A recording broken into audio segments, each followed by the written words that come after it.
his first album. I did. How'd it go? It was great, man. What's it called? He performed it in the commercial break when you were. Oh, did he? He did the whole hour. Yeah, I did my Netflix 15-minute special. Yeah, while you were going to the bathroom. You should get your prostate checked, by the way. That took a while. What?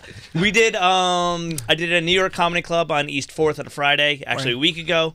Fantastic turnout on both shows. Recorded with 800 Pound Gorilla Records. They were amazing through the whole process, and then the whole out. Do you have a title? Yeah, I do actually. It's going to be called High on Molly. High on Molly. Yes, my wife's name is Molly. I know. Yeah, that's so right. so you're smiling Very about nice. that. Right. The hour is very from when we get engaged to where we are in our lives right now.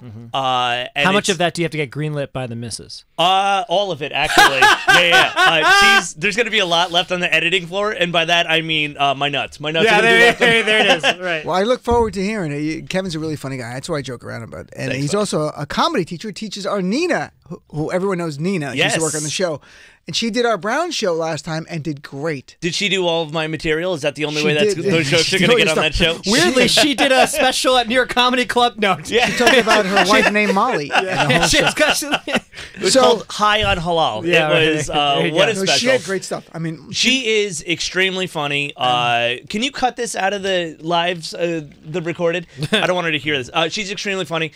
Very punchy writer. Got a bright future ahead of her, and I look forward to opening for her very, very shortly. Yeah. with So- the way that we're going. So welcome to Illegitimate President's Weekend here. We've got a lot of stuff going on. So Donald Trump, we have to talk about national emergency, but I have to say one thing. During Trump's speech today, oddly enough, he gave a shout out to me in my radio show and everything I do here for 3 hours a night. I want to play Donald Trump.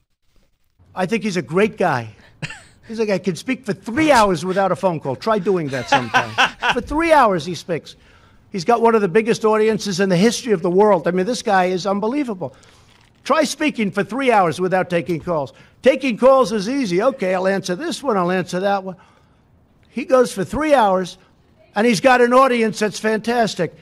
Thank you, Don. First time I have to say thank you. That was very nice. It was unbelievable. It was about Rush Limbaugh. What an intro. He was about Rush Limbaugh, but that's it. We're going to do an announce now. We're like, he's 3 hours. He talks every day. We're It gonna make almost sounded like he had a Freudian slip in there. Instead of speaks, he should speak a little more clearly when he says something. I don't know if, judging by my color, I can say it on the air. Don't. There was a lot of stuff that he just said right there. Well, we'll play a clip in a sec. Yeah. You want to hear something ridiculous? That was a little weird. Here's Trump today talking about his conversation with President Xi Jinping of China and using what was his impression of a Chinese man. I'm not kidding you, and it went viral a little on Twitter, but because there was so much in that press conference, the media didn't focus on it. This is completely true. This is real. This is from today, clip number 9. And when I asked President Xi, I said, "Do you have a drug problem?" No, no, no. I said, "You have 1.4 billion people. What do you mean you have no drug problem?" "No, we don't have a drug problem." I said, "Why?" "Death penalty. We give death penalty to people that sell drugs. End of problem." So I'm not sure if that was his impression of somebody, but it's clear. That's his impression of anybody he's talking to. Like literally, that could be if he was talking about Melania. I mean, that's the voice No, he he gives. did it without. You know, without I was talking to grammatical- Melania the other day, and she said, "No, no, no, no." You know, that's what he said. That's he how said he did. death penalty. He did it. It He almost did. like a Native American impression. He It sounded said- like where you do No, that I didn't hear when you're that. doing that stereotypical Native that like comedians Yeah. have done in the past. I heard death penalty 10 minutes or less. That's what I heard in that impression. So what did you? Let's talk about. Is this the national emergency that Sean Hannity gave us? Because Ann Coulter gave us the shutdown. Did Sean Hannity give us this? And Sean Hannity, I won't play the audio, but said a few days ago on his show, "I'm not concerned as some other conservatives are if the president signs this bill, but there are a couple of ifs." And the big one, he says, is this time it's a necessity he declare a national emergency. And the president, I think I know him very well, telegraphed that very thing just today. So who is leading who here? I mean, Hannity just put a statement out going, "I don't tell the president what to do," but Well, if I can kind of turn that around on you, why does it matter? At the end of the day, all it matters because we you know, as consumers of the news, as people behind the news, we have this like fascination for what's going on behind the scenes. right? Whether Sean Hannity influenced Donald Trump or Donald Trump influenced Sean Hannity in this particular instance, isn't all that matters is that is the machinations of the physical effects of what Donald Trump is doing, which is I'm going to declare a national emergency. I'm going to take money from this, this, and this. That's what matters. How he came to that decision is kind of irrelevant, right? What matters is the actual decision. Whereas a lot of the discussion that we see, whether it's on cable, is about how it happened, not actually what happened, right?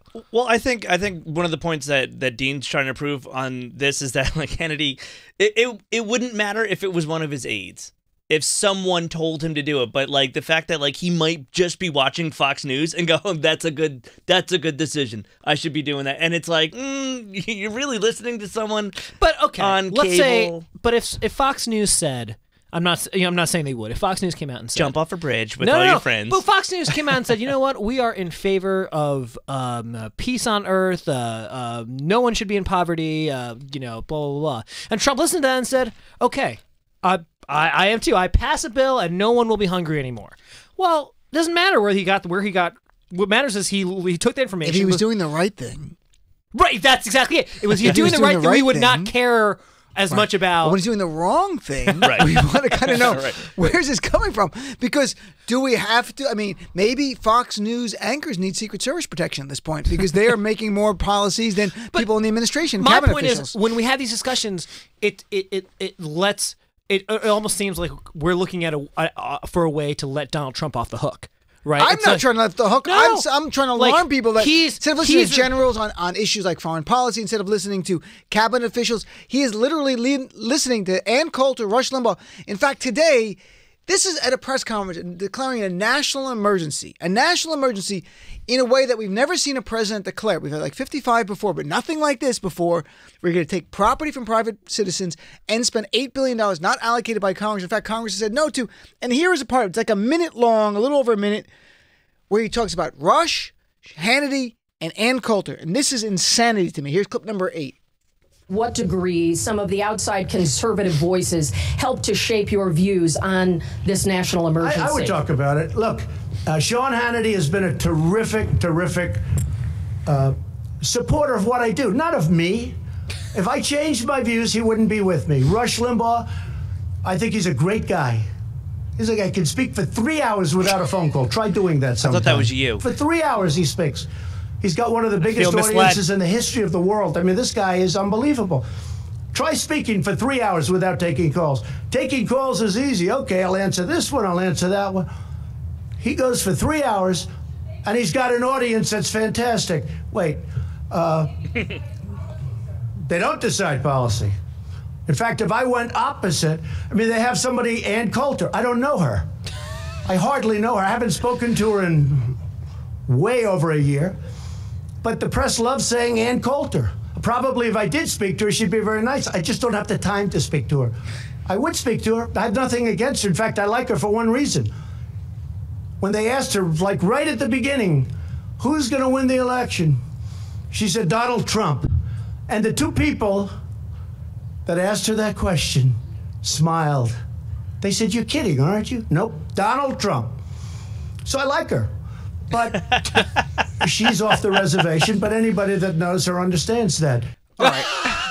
That is the President of the United States of America during a national emergency declaration of the talking about crime and having angel families there and all this stuff. And listen to that monologue. It's like a one-man show. I laughed, I cried, I'm moving to Canada. This was insane what There we is just heard. so much fodder in that 1 minute Minute clip. and 20 seconds. The follow-ups in the net. Yeah, first off the reservation is hilarious, and I can't believe he hasn't used that for Elizabeth Warren yet. That is shocking Can to we me. just circle back to I don't know her?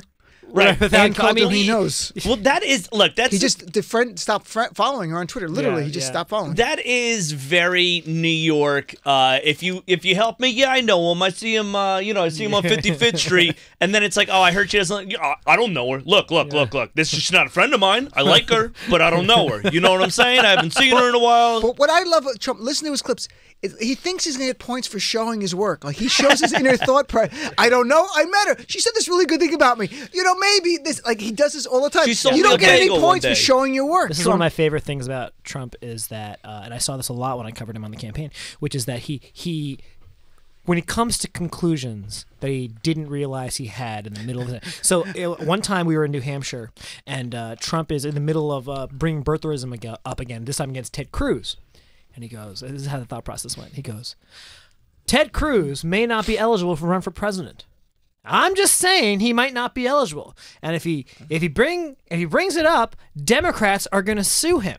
And then he goes, maybe I should sue him. Then he goes, I'm going to sue Ted Cruz. You saw his entire thought process. Yeah, it was like he played it out because he didn't, you know, for the first half of the campaign, he didn't have a teleprompter. He was just up there in the same way that, you know, comics are, you know, doing crowd work and riffing up there and doing improv. It's called a pulley system with him. Yeah. He's just pulling and it's just a squeaky wheel is going off. I was honestly shocked at more campaign rallies. Trump didn't come out and say, like, hey, can I get a suggestion from the audience? Anything at all. Yes, and location. Give me a location. Yeah. No, and you want to hear his thought process that actually hurt him today because he did this press conference not with the normal structure. He winged it. It sounded like a rally, a campaign rally, and you saw them more than I did, but that stream of consciousness, here he is actually undermining his declaration of an emergency while saying it's not an emergency during the declaration of an emergency, which actually will hurt him from a legal point of view later. It doesn't destroy it, but it hurts him. And this is a short clip. This is clip number 2. The primary fight was on the wall. Everything else, we have so much, as I said, I don't know what to do with it. We have so much money. But on the wall, they skimped. So I was successful in that sense, but I want to do it faster. I could do the wall over a longer period of time. I didn't need to do this, but I'd rather do it much faster. I didn't need to do this. Although I love the first part. He's talking about like a butcher just cut him food. Hey, look at this. Look all I don't have to do. I got all this salami over here and ham. But look, the way you cut the cheese, my friend, this is horrible. This is a dude that talks about himself in the past when he says something 5 seconds ago, like a fireside chat, where he's like, anyway, I just blinked. I didn't need to do it, but I did it anyway. He doesn't make any sense to me. This is a guy that, like, when you hang out with your old buddies that still wears his Letterman jacket from being the tight end on the high school football team, and he's like, look, we won the election. It was this. We did that. And it's like, yeah, dude, that happened 2.5 years ago. I didn't need to do it, but I did it. That's good. I did it. Yeah, right. I mean, I don't know, Sopan, you used to cover, you follow politics, but you used to cover it on the campaign trail with CBS. When you hear Trump, I mean, does it sound any different than the guy that you saw on the campaign trail? No. So nothing has changed about this guy. How many 70-something-year-olds do you know that changed their behavior? I'm serious. How many do you know? That's not an insult to, you know, Trump, or it's not an insult to people that are over. When you behaved a certain way for decades, and that has brought you fame, it has brought you wealth, it has made you the most powerful person in the... What's the incentive to change? Right. People change because there's some reason they are forced to, okay? Maybe, you know, you're in a relationship and you're dating somebody, and that person says, I'm going to leave you unless you start cleaning up until you start picking up after yourself in our apartment, right? Or I'm going to divorce you if you keep cheating on me. Are you watching me? Right. This is actually Sopan Molly sent us to talk to you. Right. This is the extras from the album. Right. We're trying to save your You keep taping comedy albums. No, but you change in most cases, not out of, in a lot of cases, not out of some altruistic, like, I'm just going to be, except on like New Year's. New Year's Day is the one day of the year where we're like, you know what? I will go to the gym more now. I will stop eating red meat. You know, but you do it because there is a physical benefit to you doing so.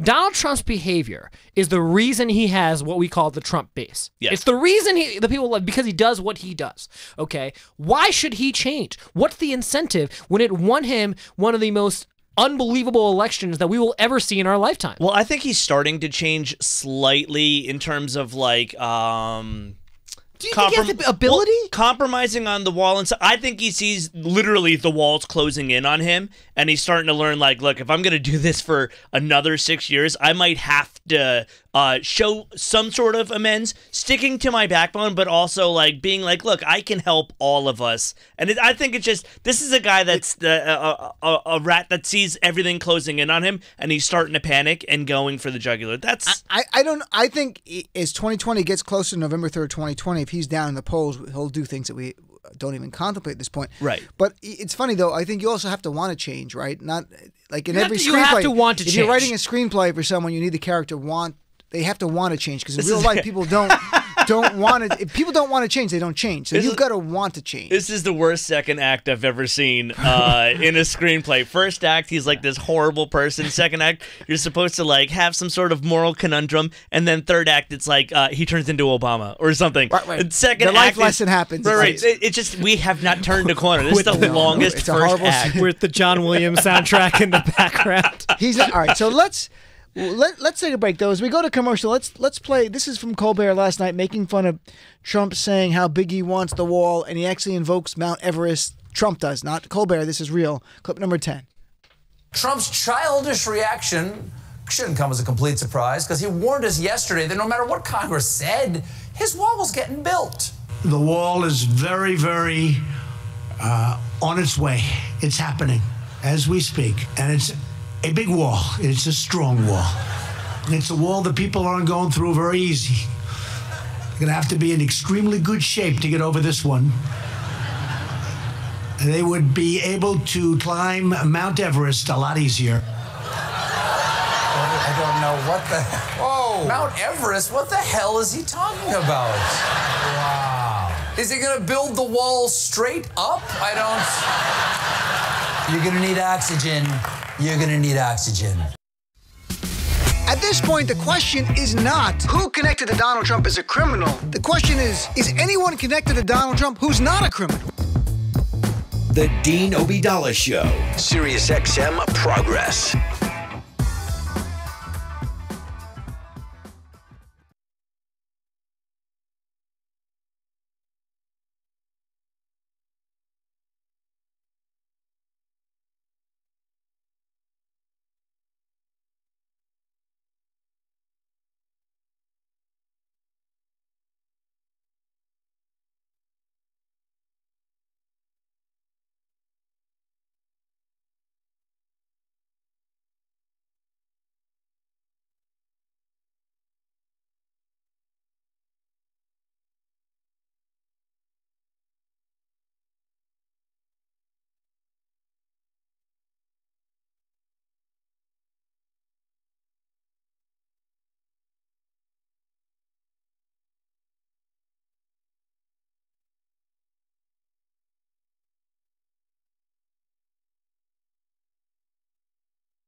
Your entire week's exhausted news broken down into one hilarious hour.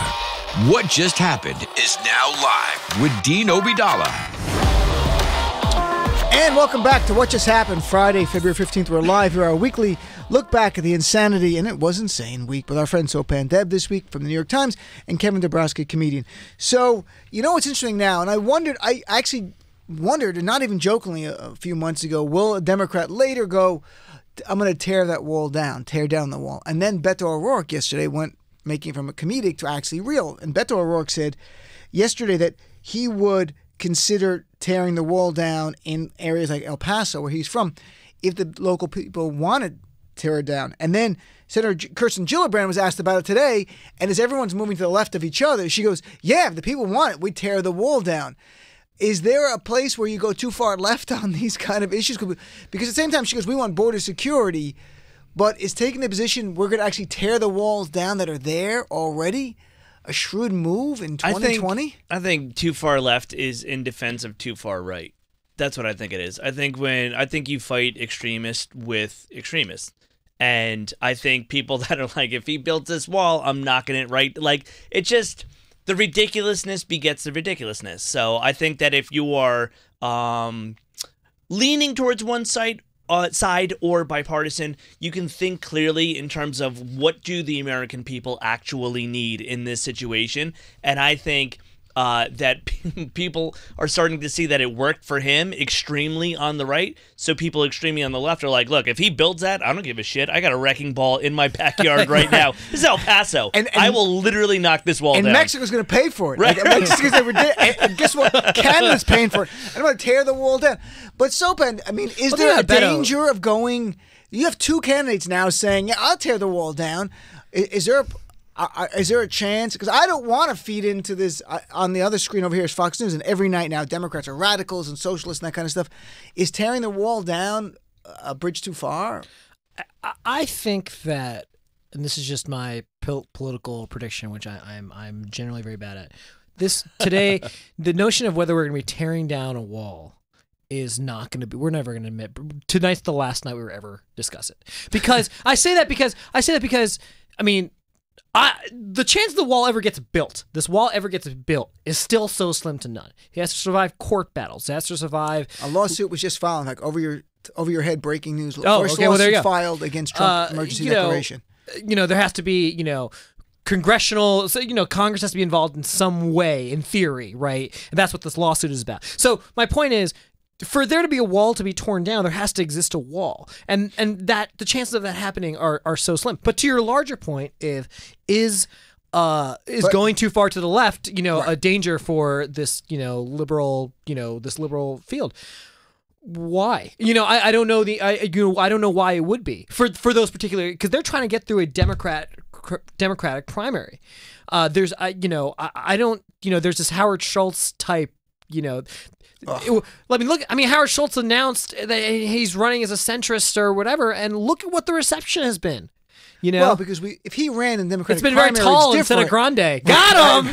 There it is. No, if Howard Schultz was running as a Democrat, no one would care. No, but he'd be decimated. No. He's going to run as an independent. You're wrong about that. Freaking us out. Why? Because he's going out there saying the marginal tax rate is, un-American, and he's going out and now he backpedaled. How about what policy positions of his even if he ran a Democratic primary, would Democrats be excited about? Which ones? He doesn't even have any.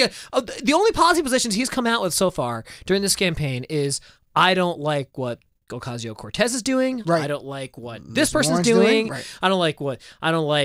He actually said I should be paying more taxes the other day on CNN. But it wouldn't say how much. Right, but it was weird because he went from the other thing, calling Liz Warren's idea un-American, literally to raise taxes, and Ocasio-Cortez's idea un-American, to like, oh, rich people like me should be paying more taxes, because they must have seen the polling.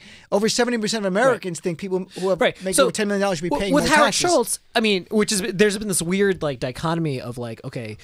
There's this one reaction of people like, well, what is his constituency? Who's going to vote for him? Why is he even running? And then there's a second one, which is at odds with that, is he can tip the election to Trump. And it's like, well, both of those things can't be true. That he can can't get votes, and B, he can tip the election to Trump. Both those things can't be true.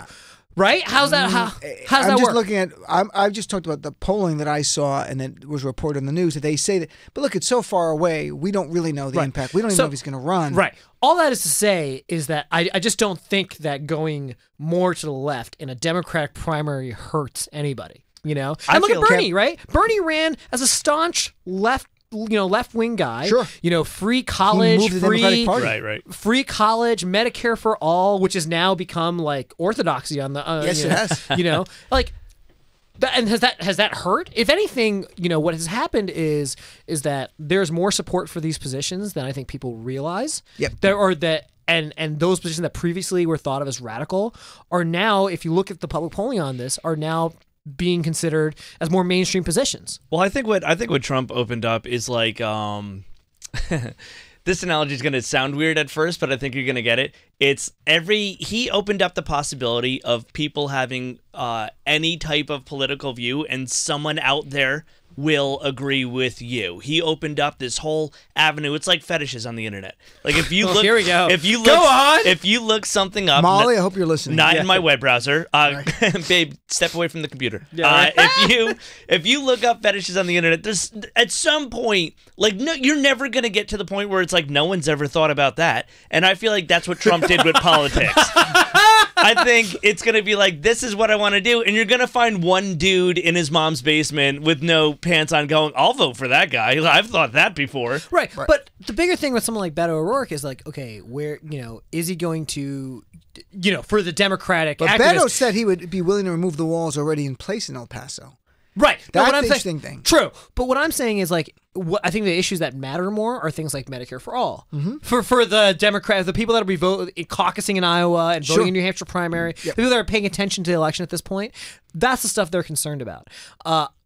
You know, if this wall thing about whether it would to take down, you know, a wall in El Paso comes up and cannibalize the news cycle for the next month or so, I'd be really surprised. No, it won't in the Democrats. And a lot is the Green New Deal is the talk. I just had a candidate on, John Delaney, who's running for president, a former congressman, who actually he was the first to announce, wasn't he? He was the first, and he's the first one now actually has an office in New Hampshire. He just opened one up. Yeah. And he's against the Green New Deal, and he's for a carbon tax. And he thinks the Green New Deal is too ambitious, and that it's never going to happen. So he's like, I'm so concerned about the environment. I know a carbon tax can pass now. I want to do that, and then we can talk about other things down the road.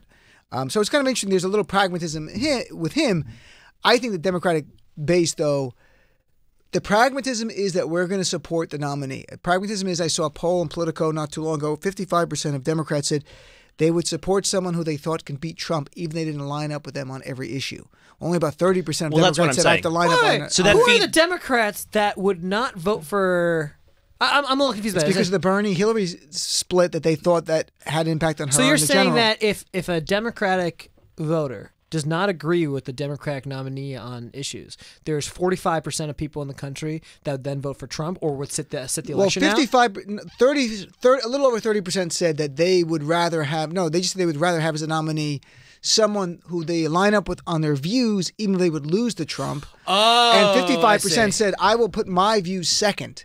Say I want Medicare, I want all this left-wing stuff, but the nominee becomes Joe Biden, who's like center-left.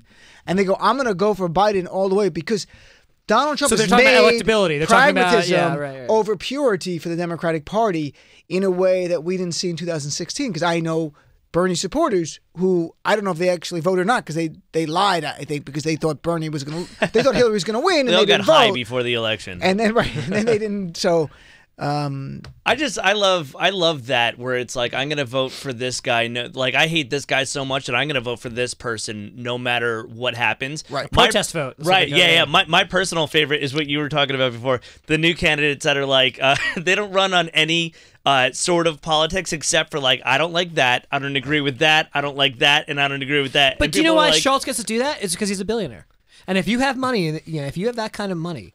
You get, you interviewed whenever you want. You get a CNN town hall. You get. That was unreal. He got that over.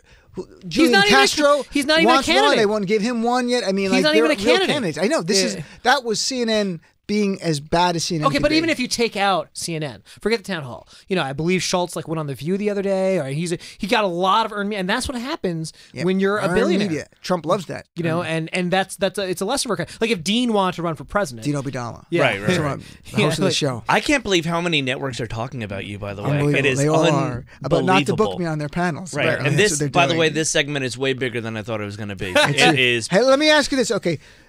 Ann Coulter said tonight, this is true, she said the only national emergency is that our president is an idiot. And the fact that I agree with Ann Coulter just shows you how screwed up everything is. I mean, I actually viscerally agree with that. Yeah. And it's something is wrong. This is how screwed up things Dean, are. how's it feel to agree with Ann Coulter? I know. Is that hard? No. Did you get a hive right after that? I have to go get the Karen Silkwood cleaning. Yeah, I was Like, wondering with why the you spray. grew horns in This your is- forehead. No, but for her to say today, after he made those comments about her, the only national emergency that our president is an idiot. Now, she's at war with Trump, and this seems to be getting more and more personal at this point. War. I'm going to put war in quotes here. I mean, Well, come and it on. could change, but I mean, this stuff is always just Ann Coulter. it's theater for her. I'm just still It's a shocked. ratings war is what it is. I'm just still shocked to this day, how much attention Ann Coulter gets every time she sends I out a agree, too. tweet, every time she says anything. Who is Ann Coulter? Did you see her tweet Book the other deal? day? I don't know try not if this was satirical or not. It was about you and how this show is amazing. No, it was. She tweeted that the idea of the economy being so good is that women don't have to work. It was something to that effect, and I went, I don't even know what that means. Are you messing with us? But Is that's that the thing is when she does that, what happens is the media, Democrats, Republicans, we it's like Pavlov's dog, right? We jump on it, and so now so many headlines today were like Ann Coulter does not approve of Donald Trump. Who cares? Why does it matter? It only mattered because the media, and I think there was some truth to this, that Trump, before the shutdown, was about to sign that first deal, was going to be fine. The Senate had the voice vote on a budget deal, which is similar to the deal that we actually have now. The House was going to vote, and in between that, Ann Coulter, Rush Limbaugh especially, were going after him.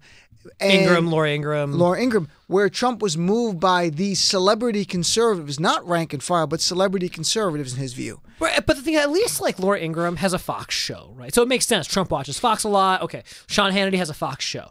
Rush Limbaugh has this show that has 3 hours. Doesn't even take commercials. Doesn't even take callers. Did you hear Zero that? phone calls. Takes no phone calls. I can take phone calls. Like, hey, what's going on? She doesn't take any phone calls. Ann Coulter is, I guess, she's a syndicated columnist. Okay, if Ann Coulter hosted a radio show, how many people would actually listen, right? I don't know, and maybe I think a lot actually. I do Do you too. think so? On the right. I do you think it's think entertainment. Do you think Devil she'd get worshippers. half of the listeners that Rush Limbaugh gets? That I can't quantify, but I can tell you She gets that some. I'm not saying she wouldn't have conservatives any. love conservative radio. They love to hear the same thing. They like echo chamber. That's how they're designed. That's why conservative radio does so much better than progressive radio. Sadly, It's just very bizarre to me that so much of time, how much time got wasted today, thinking about what Ann Coulter thinks or does not think about. I didn't. we didn't government spend a lot of operations. time. I spent Right. like 5 minutes. Not you, So not you. not overthink I'm it. not talking about you. I was on the web looking for fetish stuff. With I the- love I'm not talking You didn't have to be over my shoulder. Right. I think my favorite thing about you is we bring up a segment and you go, "Why does that matter?" Because we don't take phone Sopan calls is here. the worst We don't take get phone calls now. because we have to fill it as the last hour. We of do the take show. phone calls. Breaking but- news: Robert Mueller recommends 19 to 24 years in prison Yeah. for Manafort. By the way, that's That's breaking news. It's so funny. So man. the rest of his life. the culture thing. I'm sorry. I'm heated about this today. I'm actually heated about this today. A lot of things going on with you, Sopan. Yeah, A lot of I'm things- You don't like your headshot. Ann Coulter is she's one of the world's greatest trolls. Maybe second to Trump, right? And so now, does she actually hold sway over Donald Trump? I guess so, right? I think it's the celebrity stuff that people are discounting is actually meaningful You're right. more than rank and file. I think because before not polling she- numbers. But, do we it's have these celebrities that he views them before she traded as on him. media celebs? yeah. If she didn't, She loved him. She wrote a book and Trump would right, trust. and that's the whole point. Is he was like, if she has his back the entire time, he would go, "I watch her. I know her personally. I like what she does. Doesn't take phone calls. She's a fantastic woman." This is my point with Chloe. She wrote this book in Trump We Trust. Okay, she wrote this book, and now she's like, "Oh, he's an idiot, or he's this and that." It's like, at least Hannity and Rush Limbaugh and Laura Ingraham have been consistent in we're gonna like whatever Trump does. Exactly. And now Ann Coulter's like, "Well, Trump can't be trusted." I mean, it's like. I wonder if she'll get booked as much on Fox News, and that's more of a business decision for Fox News because their viewership loves Trump. because the numbers are high. I also didn't know that conservative radio did better than progressive, which I'll be on Patriot next week, next Friday. They're doing What Just Happened, and it's all about white victimhood. It's like an hour on white victimhood. It's like, oh my God, life is so hard. And the host is I know we're on the radio, but no one looks more like a Rush Limbaugh potential guest than you. It's so funny. You should be hosting a show on Patriot. There is nothing, like, I could just say the word Muslim and I look racist. That is... I'm calling HR just for... Right. I don't know who Dombrowski. Yeah. When I first walked into the studio and I saw him, I'm like, oh boy. Would you leave the hood at home? That's all the look he gave me. You look at Ed Norton in that movie. What was the movie? American History, yes. American History. Yeah, that's just called a home video. Well, actually, I can go one worse. You look like James McAvoy in Split. I get that all the time. How's it worse? I'd rather be James McAvoy. He wasn't a neo-Nazi who crushed some guy's head. Yeah, I'd rather eat someone than be in American history. Yes. All right, let's take a break because David Duke's joining us. And let's take a break. We're going to play our little game when we come back called Guess Who Said It? And Sopan's very good at this. Kevin, hopefully you're not that good. Let's be right back after this break. The Dean Obeidallah Show. My slogan for Trump in 2020, Trump for prison 2020. Sirius XM Progress.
Your entire week's exhausting news broken down in one hilarious hour.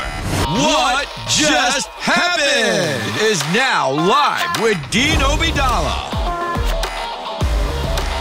And welcome back, Dean Obeidallah Show. What Just Happened? We're here with Sopan Deb and Kevin Dombrowski.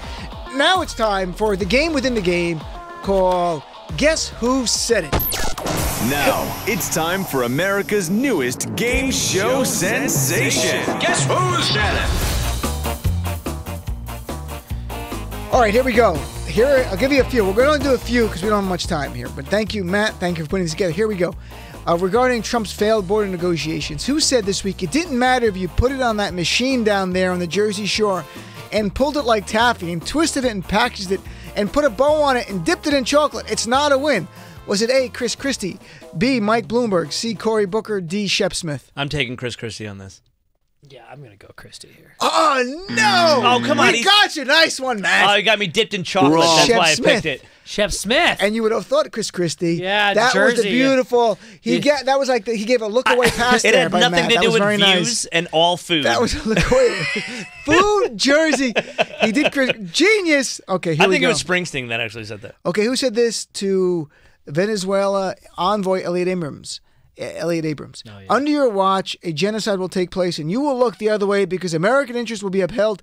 Is a fair question because the American people want to know that anytime we engage in a country that we think about what our actions could be and how we believe our values are being fathered.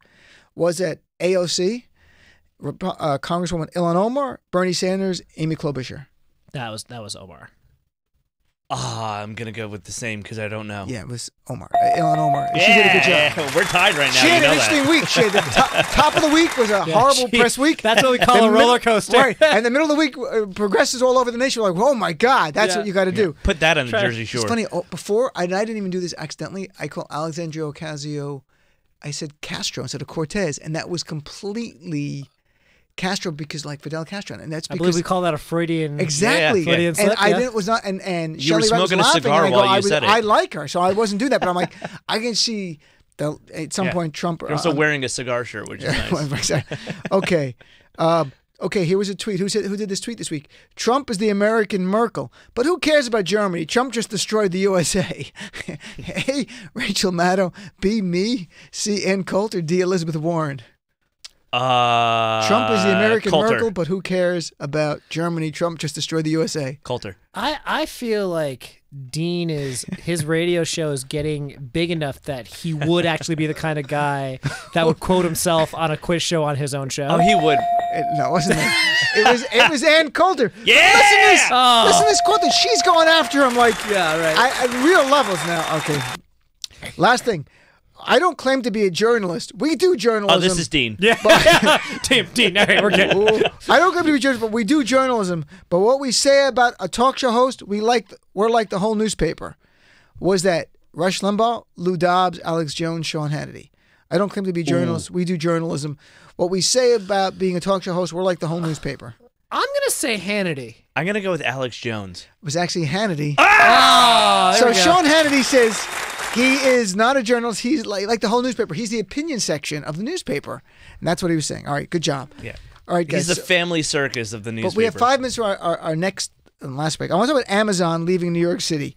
And as people may or may not know, it's making national news. They came to New York, was going to bring 25,000 to 40,000 jobs in Long Island City, which is a section of Queens, right over the bridge from the Upper East Side. But they were going to be in about $27 billion in tax revenue. But the downside, causing outrage, was about $3 billion in tax breaks and subsidies for Amazon, an extremely lucrative company. Now, Amazon says they're leaving, and literally Amazon spokesperson Jody Seth blamed AOC, saying, if you talk to Alexandria Ocasio-Cortez, it's never Amazon. So what's your reaction to the idea that Amazon is pulling out and they might go someplace else? But the idea, we're all New Yorkers now. I mean, I'm a Jersey guy, but I live here. Kevin, what's your reaction? I think this is just a very New York thing. I think it's a New York issue. I think everyone's like, they were really mean to us and we're leaving. I'm going back to Virginia. I moved here to chase my dreams. You chased me out of it, and I'm taking my employees with me. And I love that I guess it was one of the politicians in Jersey. I don't know specifically who said it, but it was like, this is very obvious. Newark is the place for you to go. Governor Murphy of Jersey, the governor was saying. Which is an extremely New Jersey thing to do, going, look, if you can't make it in New York, we have a view of New York, and we are just as good. You should come to Newark. It doesn't seem like it was. I mean, thought through is not quite the right word, because I mean, you don't make a decision like this, right? both to place the headquarters in New York and both then to remove it without thinking a lot about it. But it feels a little haphazard, right? It does. I can't believe they didn't negotiate a deal that made sense for both. But if you're going to put a giant institution in New York and it's going to raise a lot of rents, it seems like it seems like that discussion should have happened along. Well, also de Blasio was like, yeah, it doesn't work out right now, but like I'm still confident we could negotiate And and Cuomo work out loved it, the governor. Right. And then Amazon was like, look, this is what we're doing. It's either this or it's not. Amazon primed it out of here. Yeah, they really folks, did. Yeah, nothing. yeah. I'm trying anything in there. I mean, priority out, 2 days shipping out. I mean, de Blasio. I mean, he put out a statement that said, Amazon wasn't tough enough to like come to New York after the news was, and it was like, which is kind of a Bezos, you come here, we're gonna mug you. What do you think of that? It's like this is a company that's worth how much? Like, I don't think toughness is their problem. Yeah, they just overnighted their factory to Virginia real fast after that. They have a drone, Amazon drone, following AOC everywhere she goes. But here I love their statement by Amazon. To your point, quote: "After much thought and deliberation, we've decided not to move forward." Like what? 4 weeks? I mean, literally, was it like 2 months? They've done nothing. They clearly did not want to negotiate any further than what they have done. They had their big sweepstakes, like the top prize cities, and we're going to bestow this great honor on you. I don't think there's any. What more negotiating was there to do about the for them to be accepted, for everyone in the area to suddenly be happy about them? Well, they're saying here this is their exact statement. It says from Amazon, a number of state and local politicians have made it clear that they oppose our presence and will not work with us. Like, you have to be beloved or Amazon's not moving to your place. You're supposed to sign for the package when it gets here. That's exactly what you've got to be like, I'm so happy you're here. Oh my God. And that's a Jersey thing. Jersey goes, Amazon delivers to your neighbor anyway, so we're ready for you. Just bring it to Newark. Oh, that's funny. That's right, because it's not in New York City. You're not building stuff like it. You know, another reason Amazon, part of the messaging issue here was that regardless of where you fall in the politics, the fact of the matter is New York City has an unemployment rate that's under 5%. It's the lowest it's been in a long time. The economy has rebounded since 2008. There's showing the creating jobs aspect of it, of the 25,000 jobs that this Amazon, it's like it's not much jobs in New York City. I mean, it's not. I mean, there are 8 million people in the city, right? And it's like, and I'm not saying that 25,000 jobs isn't nothing. Of course not. No, but I think for another community, this could be much more meaningful. Yeah, 100%. But right, and also they're coming. So here you are. Okay, yeah, you're going to create 25,000 jobs, but on the other hand, New York City's economy is pretty good right now. Like, we're good. We'd rather have the lower rent. You know what I mean? Like, I don't know. I'm not saying I feel that way. I'm saying that it's just a harder messaging to pull off. That was 100%. It was like, if you were going to ruin the rotation of everything or make it a little bit more difficult, we're going to survive with or without you. So if you're not going to help us, then we don't really need you that bad. And the $3 billion in government incentives was also probably not the best. Right, for that messaging to have to sell. Let's take a break because FedEx is moving in. No, let's take a quick break and come right back, my friends. The Dean Obeidallah Show. I think Trump clips that they play on the media should come with a health warning saying that if you watch this, you'll get dumber. Never has somebody said so much stupid in so little time as Donald Trump does. SiriusXM Progress.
You're listening to What Just Happened with everyone's favorite host, Dean Obeidallah.